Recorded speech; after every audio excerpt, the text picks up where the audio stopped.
Hey everyone! So, even though we're not together, we're going to have our study guide party. So, here's our little school bus. Ah. So, now it's like we're at school together. Okay, so what we're going to do is go through the study guide together. My recommendation is to have tried it on your own first. If that didn't work out and you're not quite sure, then maybe get to the question, try to answer it on your own as you pause the video, and then go and check how I explain the answer. That would be a good way to kind of check yourself first before you just go ahead and try to find the answer, okay? All right, so let's start off with question 1. So here we have a Ferris wheel, and we have 4 kids who are on the Ferris wheel. You'll notice that each of them has a different mass. We have some larger masses and some smaller masses. And we're going to answer the question about which has the most gravitational potential energy. And not only that, but second part is, how do you know? So we know 2 things about gravitational potential energy. So let's start off with the height, and that's a good place to go because that's a pretty easy one to think about. So the higher up it is, it took more of your energy to lift that object, so it's going to have more gravitational potential energy. So that kind of knocks off Marco, Polo, and Sarah here. So we've got Ivan and Sabrina left. So now we have to look at the second factor. And the second factor is going to be mass. So the larger mass is going to have more gravitational potential energy. So our answer is not just mass only, but it's both mass and height. So we've got Sabrina because both her height and mass are large. Okay, and I'm going to highlight those because those are 2 important concepts that you make sure you understand, that height and mass. Just think about it. The heavier something is, you go up the stairs, the more you go up, it's a lot harder than just carrying like a feather, for example. And same thing, the more stairs you go up, the more energy you have to put in, so therefore you kind of store more energy in yourself or whatever object you've lifted up. All right, let's look at the second question.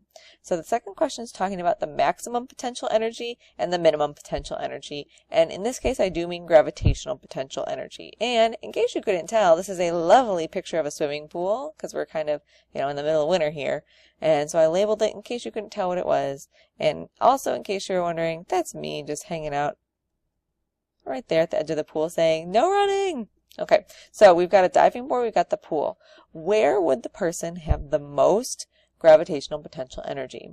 Well, maximum amount in this case is going to be up here at, the top of the diving board. And so higher height, maximum potential energy. Where is the minimum going to be? And that's again, down here at the bottom. You got your goggles on, maybe your fins. Going really fast there at the bottom, in the bottom of the pool. Now you might have drawn your person just here, not in the water.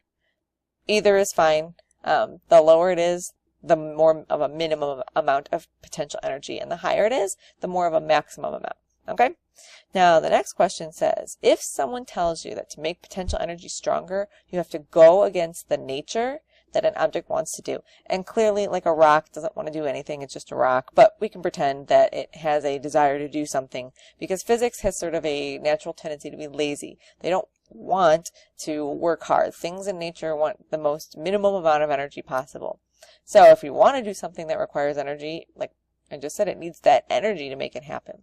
So if you want electrical, magnetic, or gravitational potential energy to have more energy, you have to go against its nature. So we're going to do 1, 2, 3 different examples here of how it's going against its nature. So for electrical, let's just start off with a positive and a positive, or a negative and a negative. So if I have 2 similar charges, charged objects, what do they want to do? Do they want to attract or do they want to repel? Repel. So we know that they want to repel. So to go against their nature would be to push them together. So to push them together would give them more energy. And why is that? Well, think of this. If I have 2 oppositely charged objects, or similarly charged objects, and I push, and I fight against what they want to do, they don't want to be together. They want to be as far away as possible. If I push them together, I've had to use a lot of my own energy to make that happen.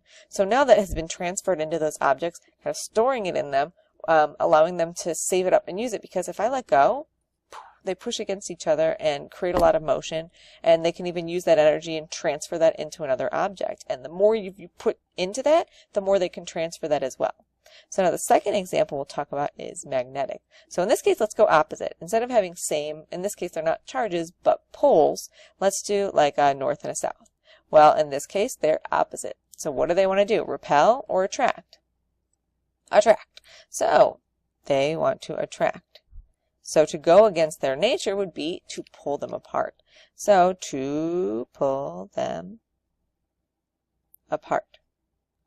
Now, we haven't used a ton of really strong magnets, but if you ever felt a few really strong ones, and if you want to try them, come ask me, but if you have really strong magnets, for example, and you try to pull them apart, it's really hard to do so. Same thing if you can feel it when they come together and they just kind of slam together. So when you're pulling them apart, it takes so much of your energy to do it, and you've transferred it because into those magnets, because if you let go, they slam together. So when you pull them apart, you're going against the nature of what they want to do. They want to be together. So when you pull them apart, it creates more energy. You're going against their nature. All right, third example is gravitational potential energy. So let's just talk about lifting an object high up. So if you lift an object, up, the higher you go, it equals more energy. Well, why? If I lift that rock up, that doesn't really want to do anything, but it doesn't want to be up. It wants to be down, because as we lift it up, you let go, boom, it falls down. But the higher you lift it up, the more potential it has. Let's say put your hand out there. You probably don't want to put your hand underneath a rock that's been lifted up, hundreds of meters, because now it has the potential to do a lot more work, which means transferring its energy. It'll travel a farther distance, and it has the potential to impact you a lot more. So more lifting means more energy. And just like those charges and poles, the more you go against what they want to do, the more they kind of store up their energy. All right, so let's look at this next question. Katniss is learning to be a better archer, which is somebody who uses a bow and arrow. She's in science class learning about elastic potential energy. And on her homework, she has to draw a picture of a rubber band with a maximum amount of potential energy, potential energy, and a different one with a minimum. So what would we draw? So let's label it. So this is going to be the maximum, and this is going to be the minimum. So maximum, if this is her bow and arrow, then here's your bow.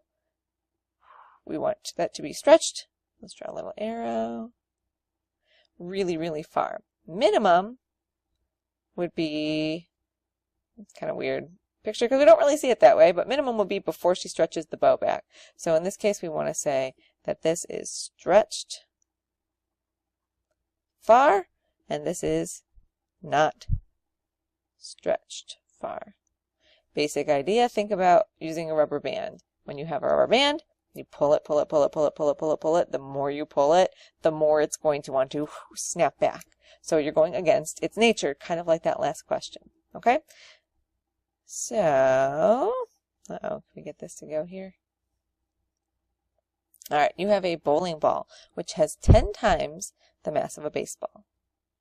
Oops, oh no! Come back. Let's see if we can get the eraser right. We might have to pause this. I'll be right back. Okay, I'm back. Maybe you didn't realize it. That was a few minutes. Okay, so we have a bowling ball. Oh no, come on, Ben. It has 10 times the mass of a baseball. You want to place them, all right, let's see if we can get this pen to work for me. Maybe not. But you want to place them at shelves at the sporting goods store so they're equal in their amount of gravitational potential energy.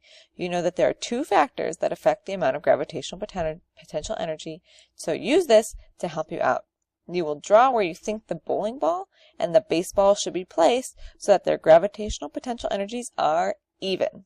All right, so we're going to take a look here at the 2 different types of materials we have and the 2 factors that we need. Okay, so we've got this bowling ball here.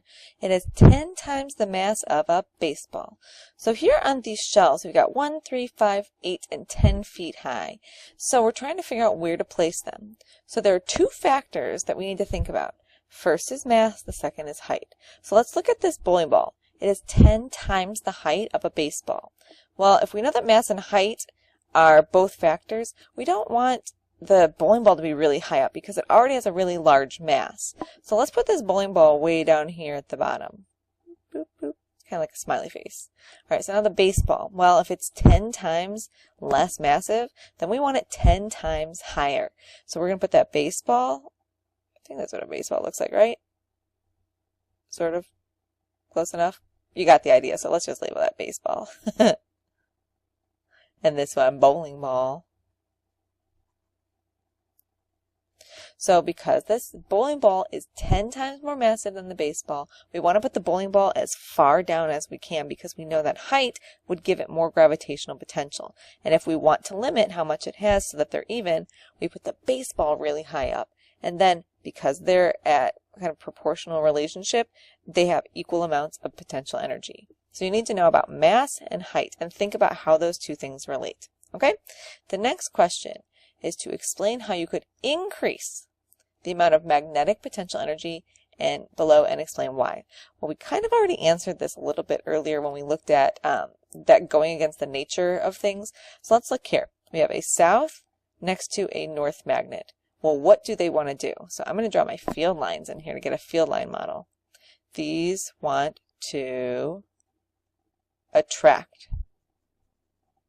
Okay, so they want to attract. So to give them more magnetic potential energy, what do?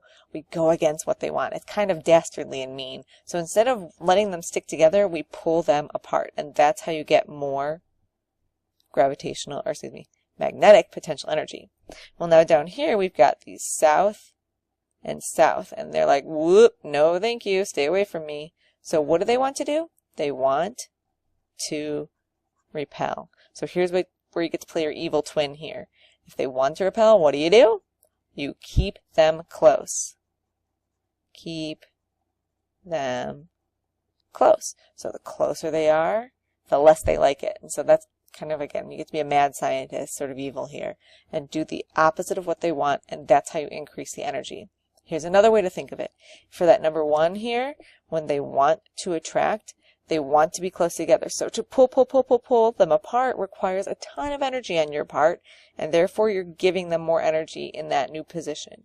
When they want to be repelled and you push them closer and closer, you're using your energy and you're giving them more energy, again, based on their position.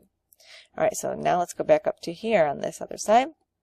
In the lab, you saw a few examples of how we can identify chemical potential energy was used. So explain or sketch an example of how thermal energy can be seen when chemical potential energy is used. So a couple things. A few examples of how we identify chemical potential energy was used. Well, a few examples. We saw light from those glow sticks, and we saw heat or thermal energy from those hand warmers. But we also can think of some other examples, just so you know. Sound, not always, but sound. Think of fireworks or an explosion. And a lot of times an odor, and not like you smell the smelly marker, like those really good Mr. Sketch ones, which are the best, by the way, but like you're smelling like a cake being cooked. That's a change. Or you smell something burning. That's a good example of an odor showing that chemical changes have happened. Sometimes we'll have production of a gas, which will be seen in the form of bubbles. And you have to be careful because it's not bubbles like when you wash your hair and you shampoo it, but it's bubbles like when you think of vinegar and baking soda together. That's a really good example to think about. All right, so in a sketch of how thermal energy can be seen, so you might want to draw the hand warmer. These can be really basic. Hand warmer and plus oxygen. And maybe you want to draw little heat waves, whatever works for you. Kind of looks like an octopus, but whatever. Maybe you want to do that. Maybe you want to do a cake and you want to show it being cooked in the oven and how it needs to have energy. That heat energy is part of the process. But in this case, hand warmer plus oxygen equals heat is enough for what we need to know. Okay? Next one, number 7. When chemical potential energy is used, in other words, when a chemical reaction happens, what happens to the atoms? Okay, so what happens to the atoms? They just rearrange. Are they created? No. Are they destroyed? No. They just simply rearrange. You just need to understand that idea that they're not just poof, becoming something new, or I guess that's the sound of them being destroyed. They're not doing that. They're just being rearranged. Okay, so that's just kind of a little fact you need to know. So now how would you increase the amount of electrical potential energy below and why? Well, these two, I guess these two as well, are both going to repel, and these are going to attract. Now this looks like an H, it's just supposed to be a plus there. So if they're going to repel, both of them, they want to be apart from each other. So to give them more electrical potential energy, we put them really, really close, because then it takes a lot of work to make that happen, and we transfer our energy. So to give them more for both of these, we push them together. That's a little symbol for the same. So for both of those, we push them together. We're going against their nature, we're going against what they want, and that's how you give them more electric potential energy. So for attracting, if they want to be attracted, you keep them apart. The more you pull them apart, they don't want to do that. It requires a lot of your energy to do it, which then gets transferred into those objects. Okay, so down here we have the last question, and it's what are the factors that affect the different kinds of energy? So gravitational, there are two things that affect it, and we've talked about this a lot. It's mass. Oh, there we go. So we've got mass and height. Height, distance, altitude, however you want to describe it. Those are the two things. For elastic potential, we've got its distance from its starting point.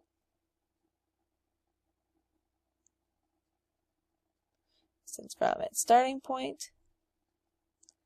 And how easy it is to squish it or stretch it. So we'll put the difficulty to compress, and compress means to squish or stretch. Okay, for chemical potential, the factors are the arrangement of the atoms. Arrangement of atoms. That one just depends on how those atoms are put together and how easy they are to move around and how easy it is to break those bonds. For electrical, ignore that M there. For electrical, it's going to depend on its distance and its type of charge. So remember, if they're same charges, it's going to behave differently than if they're opposite charges in regards to how much potential energy they'll have. Now, very similarly is magnetic. It's also going to be distance, and it's also going to be the type, but instead of charge, the type of pole. Now, you're going to see a lot of these similar themes going throughout all of this study guide. So make sure you kind of look at this chart, because this is sort of the summary of everything, and you can use all of these ideas then to kind of help you answer a whole variety of different questions about it. Okay, so yay, study guide party's over. Good job. Check your answers. Watch this again if you need more information, and make sure you get some studying done. Bye.